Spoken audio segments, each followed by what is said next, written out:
जय हिंद विद्यार्थी मित्रांनो, लाभले आम्हास भाग्य बोलतो मराठी, जहालो खरेच धन्य ऐकतो मराठी, धर्मपंथ जात एक जाणतो मराठी, एवढ्या जगात माय मानतो मराठी, एवढ्या जगात माय मानतो मराठी। आज लाईव्ह येण्याचं एवढंच उद्दिष्ट आहे, आपली जी मराठी भाषा आहे, ही बोली जी भाषा आहे, या भाषेला आज केंद्र सरकारने अभिजात भाषेचा दर्जा त्या ठिकाणी दिलेला आहे आणि यामधल्या महत्त्वाच्या गोष्टी आपल्याला त्या ठिकाणी शिकायच्या आहे। भरपूर दिवसापासून आपले जे प्रयत्न सुरू होते, जे साहित्यिक त्यासाठी काम करत होते, त्यासाठी पाठपुरावा जो करत होते, त्या पाठपुराव्याला आज त्या ठिकाणी कुठेतरी आपल्याला यश मिळाले आहे। म्हणजेच आपण जर विचार केला, जय जय महाराष्ट्र माझा गरजा महाराष्ट्र माझा, या वाक्याला या ठिकाणी आज महाराष्ट्रातील मराठी भाषेला अभिजात भाषेचा त्या ठिकाणी दर्जा केंद्र सरकारने दिलेला आहे। भारताच्या ज्या संसदेचे केंद्रीय मंत्री आहेत अश्विनी वैष्णव यांनी याची अभिजात भाषेची घोषणा त्या ठिकाणी केलेली आहे। मराठी सोबतच इतर बाकी भाषांचा सुद्धा त्यामध्ये समावेश केलेला आहे, पण त्यामध्ये सर्वात महत्त्वाची गोष्ट जी तारीख आहे, ही तारीख सगळ्यात महत्त्वाची, म्हणजेच 3 तारखेला या ठिकाणी घोषणा करण्यात आले आणि मराठी भाषेसोबत अजून 4 भाषा म्हणजे एकूण 5 भाषेला अभिजात भाषेचा दर्जा मिळाला। आतापर्यंत 11 भाषा अभिजात भाषा त्या ठिकाणी झालेल्या आहे। त्या अगोदर आपण काही मुद्दे बघू आणि त्यामधले महत्त्वाचे पॉइंट, महत्त्वाचे मुद्दे आपल्याला त्या ठिकाणी बघायचे। तुम्हाला स्क्रीनवरती दिसत असेल, अभिजात दर्जाचा मराठीला फायदा काय। अभिजात भाषेत स्कॉलरशिपसाठी दरवर्षी 2 राष्ट्रीय पुरस्कार मिळतात, म्हणजे वेगवेगळ्या गोष्टी आपल्याला त्या ठिकाणी दिलेल्या आहेत मित्रांनो।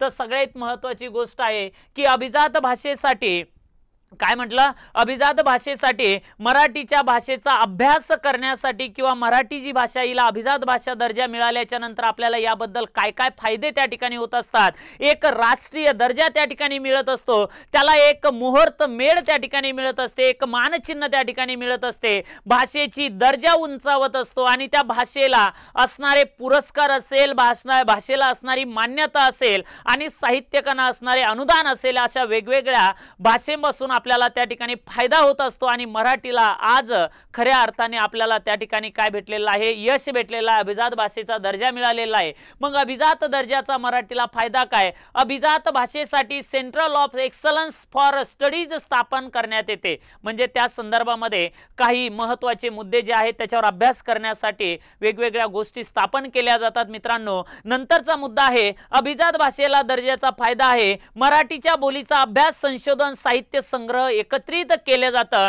म्हणजे वेगवेगळ्या भाषेमध्ये जे साहित्य आहे त्यामध्ये संग्रह त्या ठिकाणी मराठीमध्ये केला जातो, असा वेगवेगळ्या साहित्यिकांना याचा काय होत असतो, फायदा त्या ठिकाणी होत असतो मित्रांनो। आणि सगळ्यात महत्त्वाची गोष्ट आपल्याला सांगितले जाते की महाराष्ट्रातील सर्व 12,000 ग्रंथालयात सशक्त करणं या ठिकाणी होणार आहे, म्हणजे या वेगवेगळे जे ग्रंथालय आहे, या ग्रंथालयामध्ये आपलं जे लिखाण आहे, या साहित्य आहेत, कादंबऱ्या आहेत किंवा जे पुराण ग्रंथ त्या ठिकाणी आहे, याचा खूप सारा फायदा, लिखाण आपल्याला महत्त्वाचं ठरणार आहे। प्राचीन ग्रंथ अनुवादित करता येतात, कारण की त्याच्यासाठी जे अनुदान आहे त्या सर्व भरीव तरतुदी त्यामध्ये दिल्या जातात मित्रांनो। चला, नंतरचा मुद्दा आहे, मराठीचा अभिजात भाषेला स्कॉलरशिपसाठी दरवर्षी 2 राष्ट्रीय पुरस्कार मिळतात।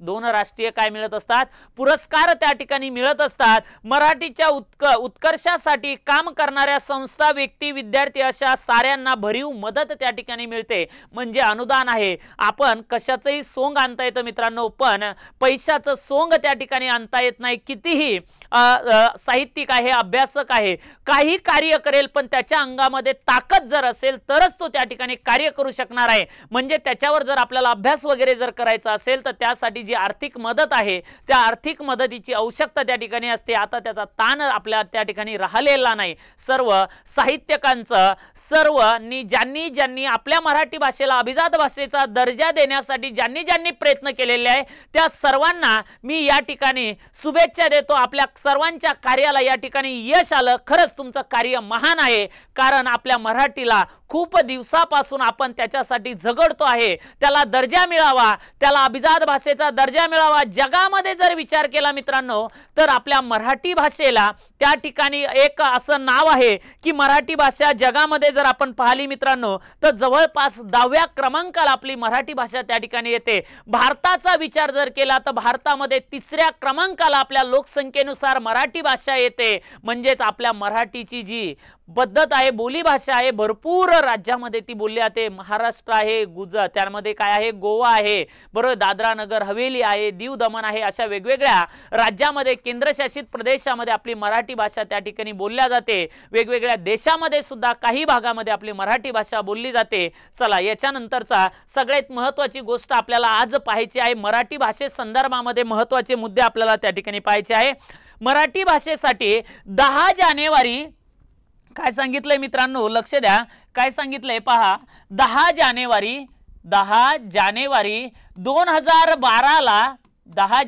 2012 ला एक समिती त्या ठिकाणी स्थापन करण्यात आली। मराठी भाषेला अभिजात भाषेचा दर्जा देण्यासाठी समिती त्या ठिकाणी स्थापन करण्यात आली। आणि या समिती अध्यक्ष कोण होते मित्रांनो, तर या समितीचे अध्यक्ष माननीय प्राध्यापक कोण होते, तर रंगनाथ पठारे।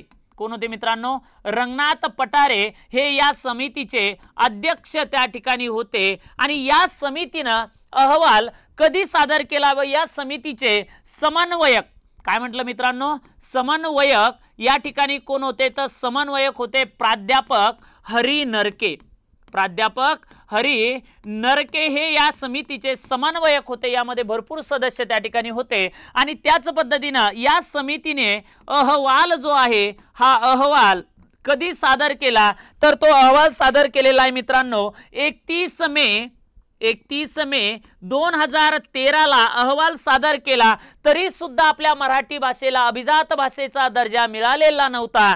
त्यानंतर या ठिकाणी सगळ्यात महत्त्वाची गोष्ट, दुसरी समिती मित्रांनो स्थापन करण्यात आली। त्या समितीचं नाव काय, तर त्या समितीचं नाव आहे मराठी भाषेला अभिजात भाषेचा दर्जा देण्यासाठी पाठपुरावा समिती। काय नाव दिलं रे मित्रांनो त्यासाठी, पाठपुरावा समिती। पाठपुरावा समिती त्याला नाव त्या ठिकाणी दिलं। आणि पाठपुरावा समिती स्थापन करण्यात आली मित्रांनो, कधी करण्यात आली, तर ती करण्यात आलेली आहे फेब्रुवारी 2024। फेब्रुवारी 2024 ला ही समिती काय करण्यात आली मित्रांनो, स्थापन करण्यात आली। आणि या समिती स्थापन केल्याच्या नंतर याचे जे अध्यक्ष होते, अध्यक्ष कोण होते, तर अध्यक्ष होते प्राध्यापक ज्ञानेश्वर मुळे। काय होते, प्राध्यापक ज्ञानेश्वर मुळे हे या ठिकाणी काय होते, अध्यक्ष होते। याच्यामध्ये सदस्य आहेत मित्रांनो, सदस्य लक्षात राहू द्या, सदस्य सगळ्यात महत्त्वाची गोष्ट, सदस्य आहेत डॉक्टर सदानंद मोरे।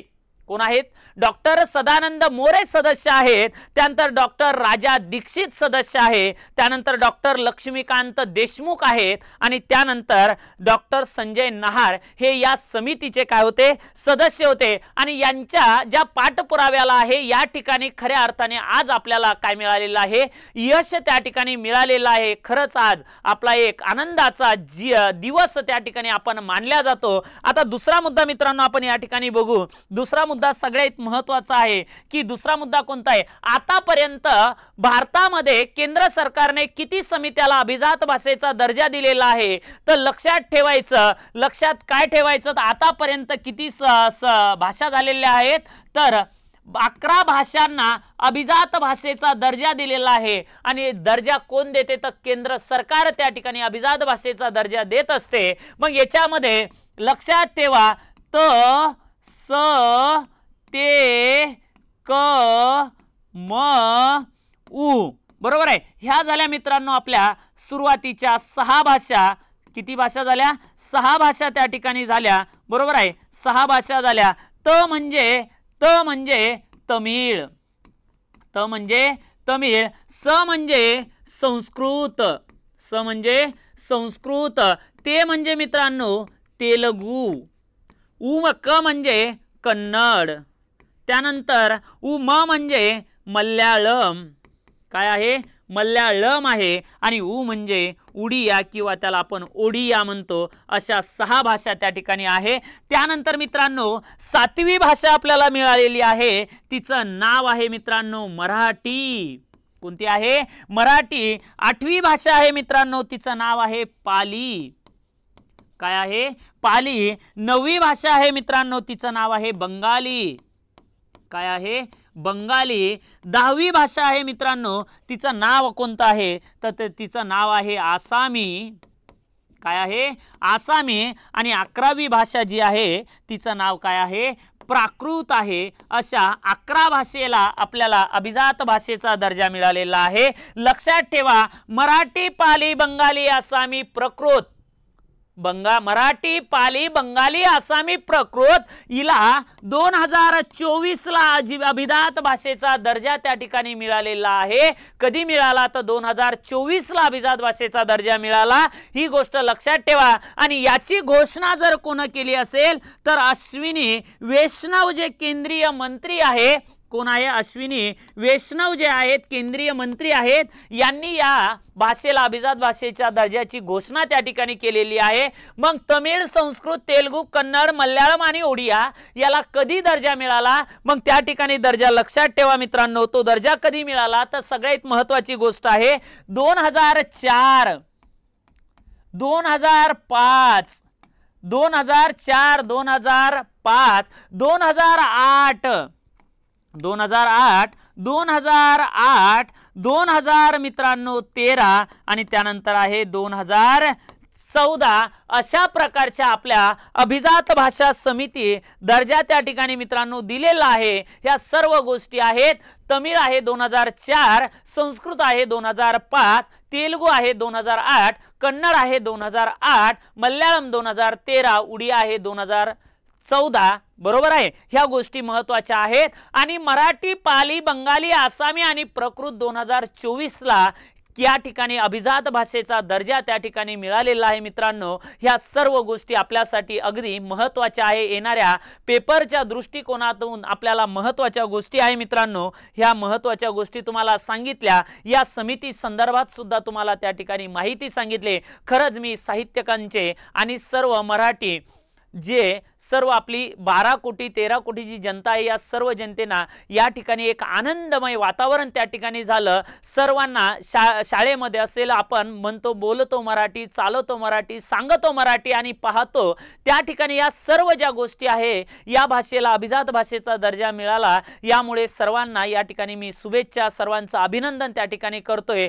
आणि आज याच व्हिडिओ घेण्यामागचं एवढंच कारण आहे की या मराठी भाषेबद्दल आपली असणारी अस्मिता, असणारं प्रेम, या सर्व गोष्टी आपल्यासाठी महत्त्वाच्या आहे मित्रांनो। आणि परीक्षेचा अभ्यास जे करतायत त्यांच्यासाठी हा अगदी महत्त्वाचा घटक त्या ठिकाणी मी घेऊन आलेलो आहे। मी सर्वांची या ठिकाणी रजा घेतो मित्रांनो।